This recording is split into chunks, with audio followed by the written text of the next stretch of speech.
Eric had never been someone who spooked easily.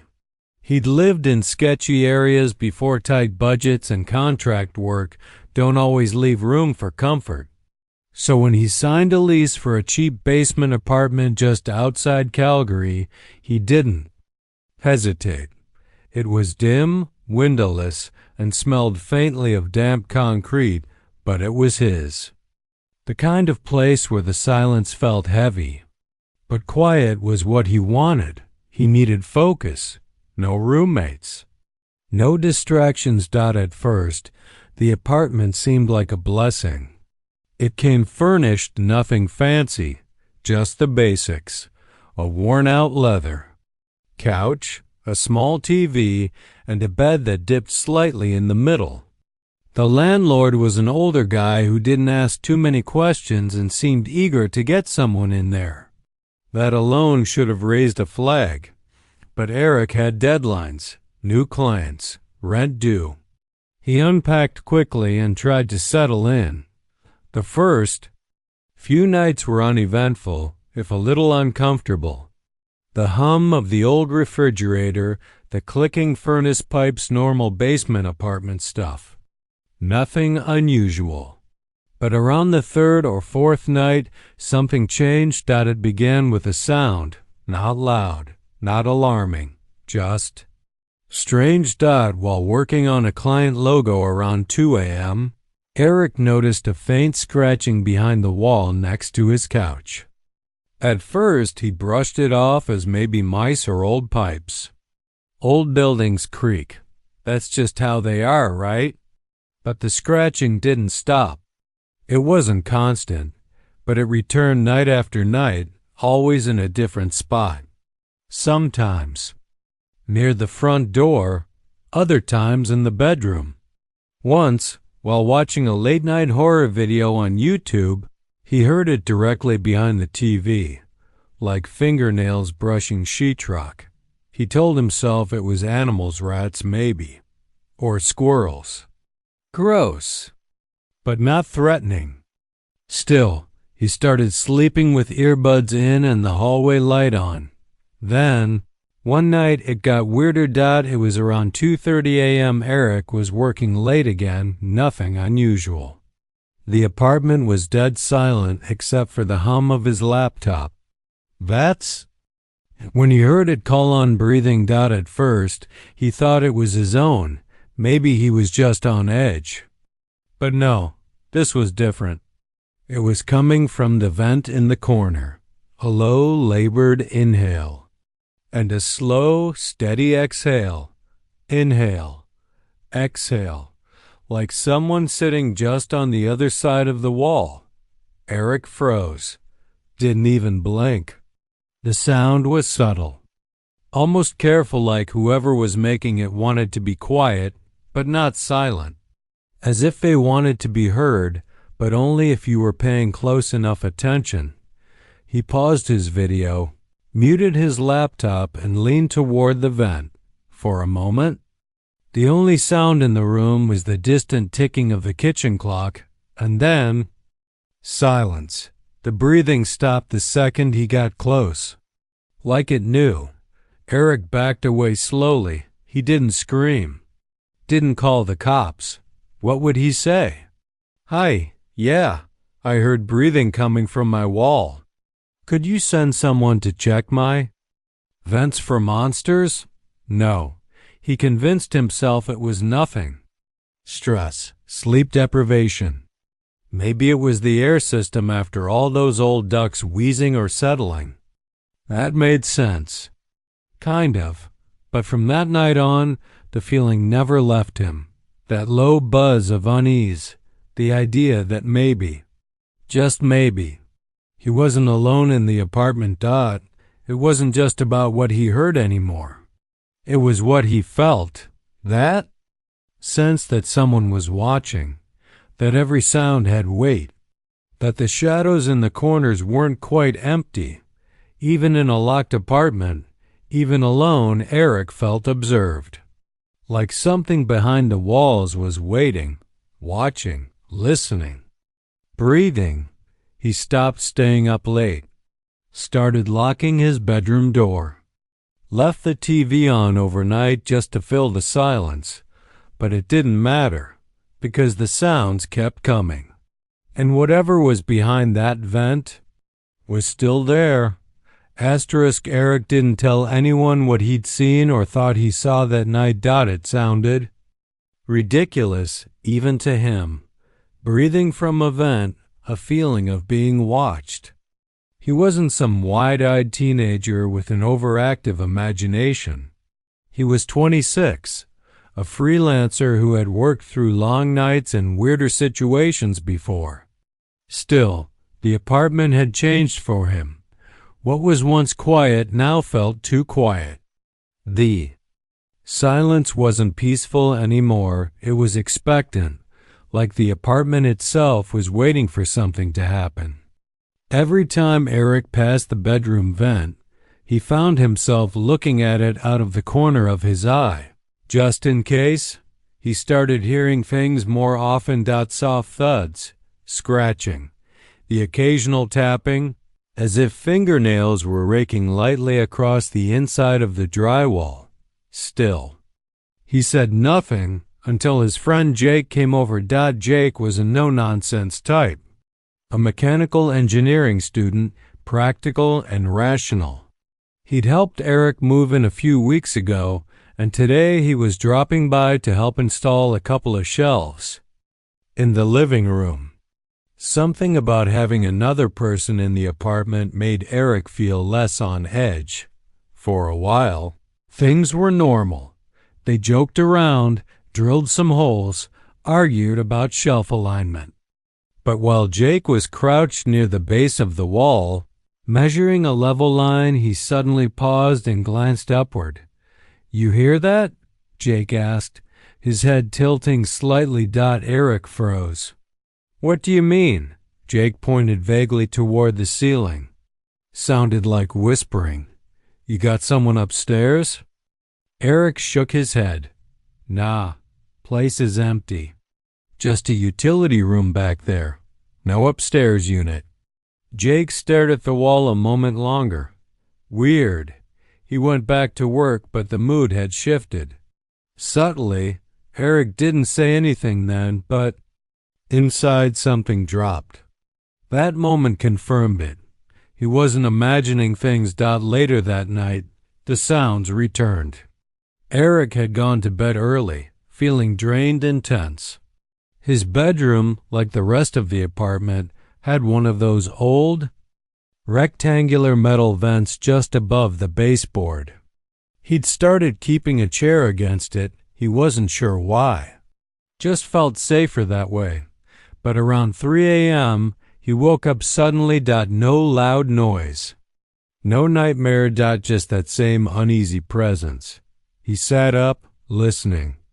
There it was again, barely audible. A faint, shuffling sound, not in the hallway. Not outside. Inside the wall. He sat completely still, eyes adjusting to the darkness, and then he saw them. 2 eyes, reflecting just enough light from the hallway to be visible, staring at him through the slits in the metal vent. They weren't animal eyes. They were human, too wide, too still. And they didn't blink. Eric's single quotes S breath caught in his throat. He didn't move, afraid that if he did, the thing watching him might react. Seconds passed. 10, maybe 15. The eyes just stayed there, unmoving, staring, unblinking. Then, without warning, they vanished. A soft shuffle, and they were gone, sucked back into the blackness beyond the vent. Eric jumped out of bed and flicked on the light.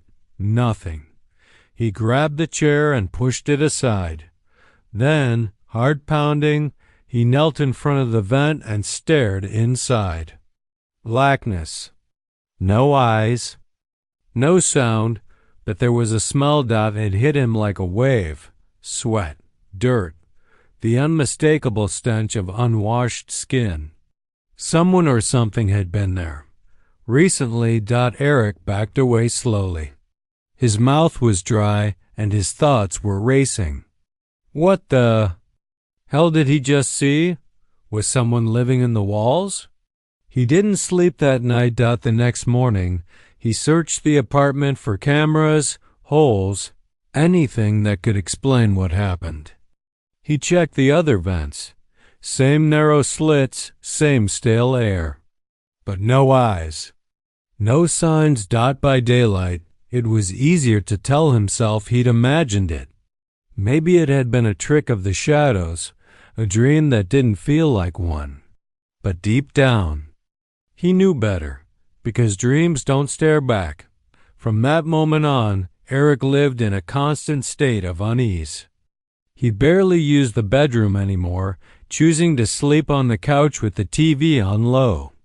Not because he liked it, but because the living room didn't have a vent near eye level. He started locking every interior door, even though it made no sense. The apartment hadn't changed, but he had, because now he knew something was there, something human, something hiding, something watching. Eric wasn't the same after that night. Seeing the eyes reel, human eyes peering at him through the vent had flipped a switch inside him. This wasn't paranoia anymore. It wasn't sleep deprivation or an overactive imagination. Something was in the walls. Someone watching him. Breathing just a few feet away, hidden behind drywall and metal grates. He knew it, but no one else did. And worse, no one wanted to believe it. The next morning, Eric finally called his landlord. He tried to keep his voice calm.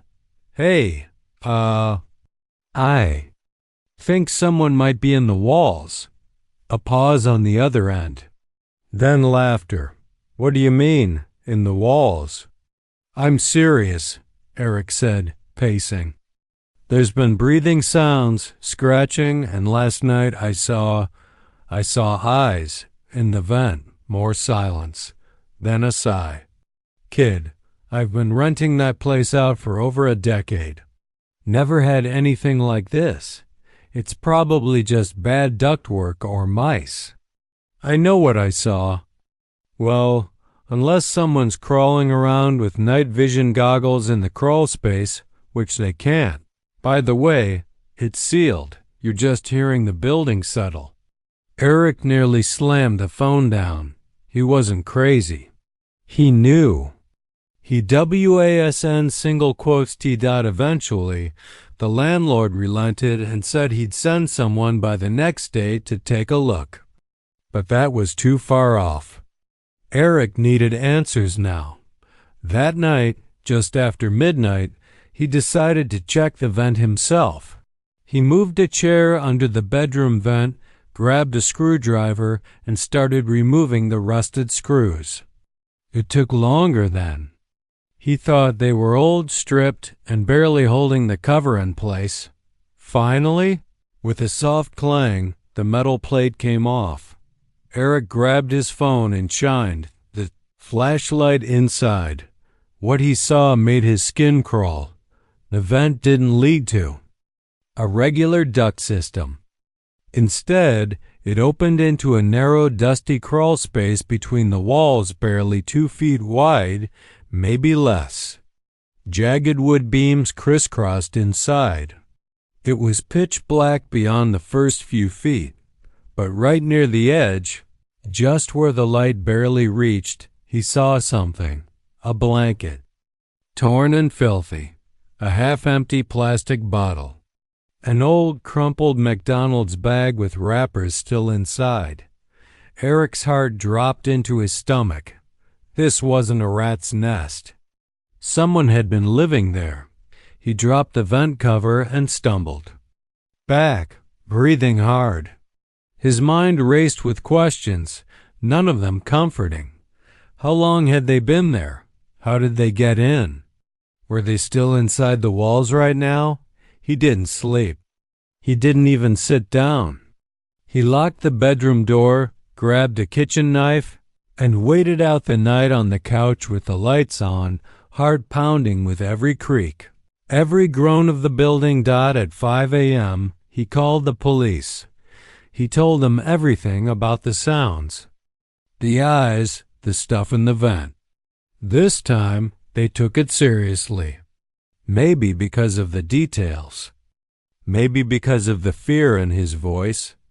2 officers arrived around 6:30 a.m. They searched the apartment thoroughly, checked the vents, and then turned their attention to the back of the unit near the furnace room where Eric said the noises always seemed the loudest. That's when they found it, a narrow, rusted door behind a leaning wooden shelf. It was mostly hidden, like it had been forgotten.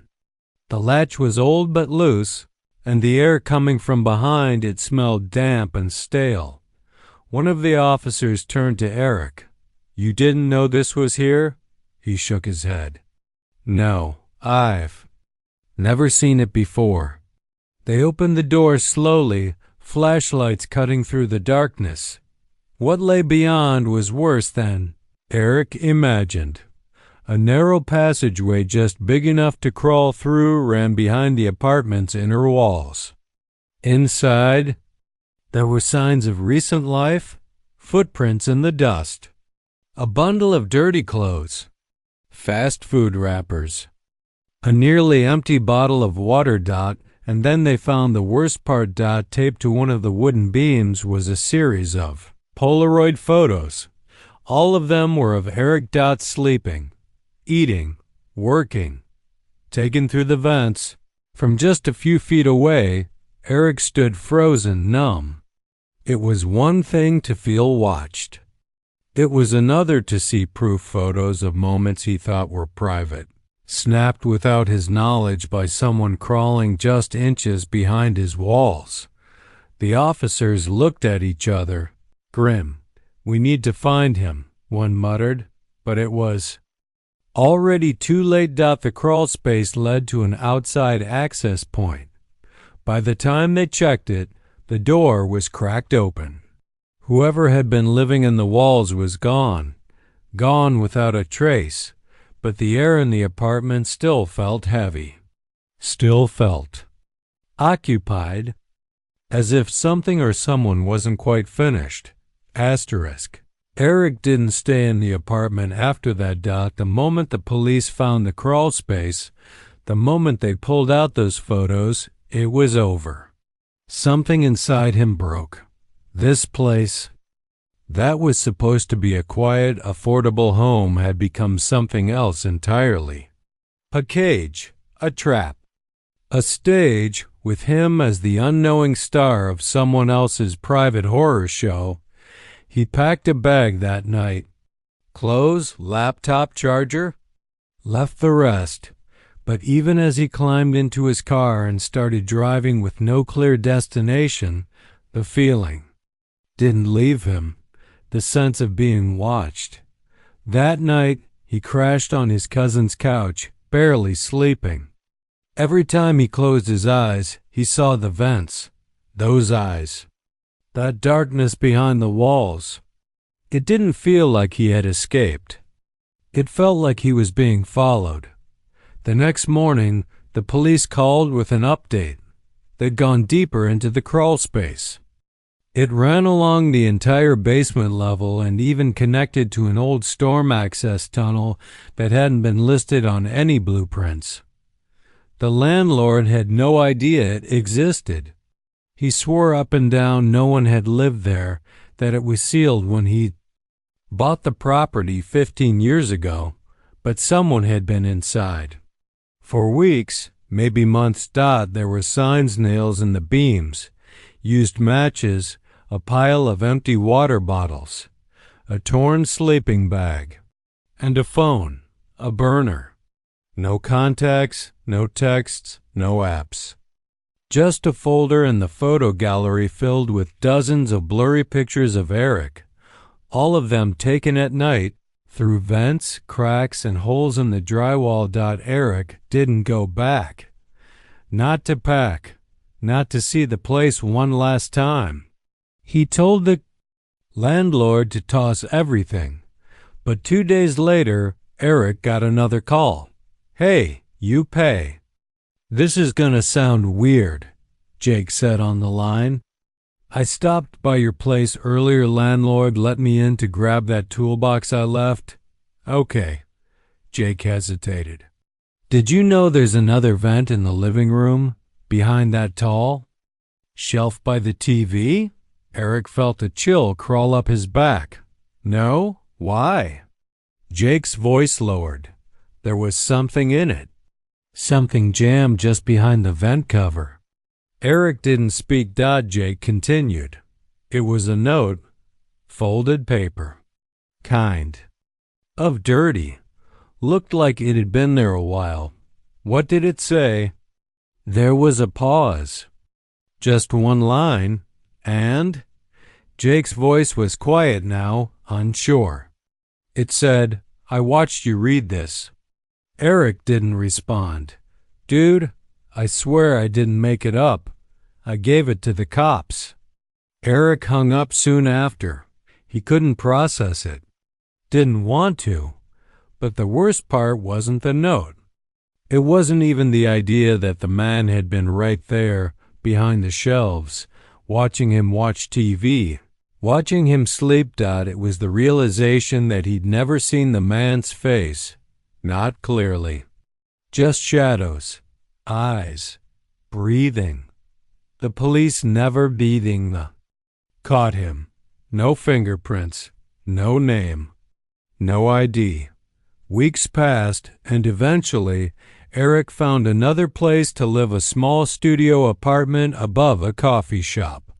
Plenty of windows, no vents near eye level. He told himself it was over, that he was safe, that whatever had crawled out of the walls of that basement apartment was gone. But fear doesn't let go that easily. One night, maybe a month after moving, he was brushing his teeth when he noticed something strange. The bathroom mirror, slightly fogged from the shower, had a faint smudge on it, like a fingerprint. But it was on the outside of the glass, not the side he had touched. He wiped it. Told himself it was nothing. But then he started noticing little things. The feeling of cold air near the baseboards, even with the heater running. The soft creaking of wood when no one was walking. A distant muffled thud at 3 a.m. not loud. Just present. And just once, he thought he saw something in the bathroom vent. Not eyes, not movement, just the slightest glint, like light bouncing off a lens. He checked, of course, unscrewed the vent, looked inside. Nothing. But the air smelled the same. That faint, dirty scent, human, unclean. He moved again 2 weeks later. He doesn't stay in one place too long anymore. Always checks the vents first. Keeps the TV on at night. Sleeps with the lights low. Never by a wall. Always facing the door. Because Eric knows what most people don't, that walls aren't always just walls. And sometimes they watch you back.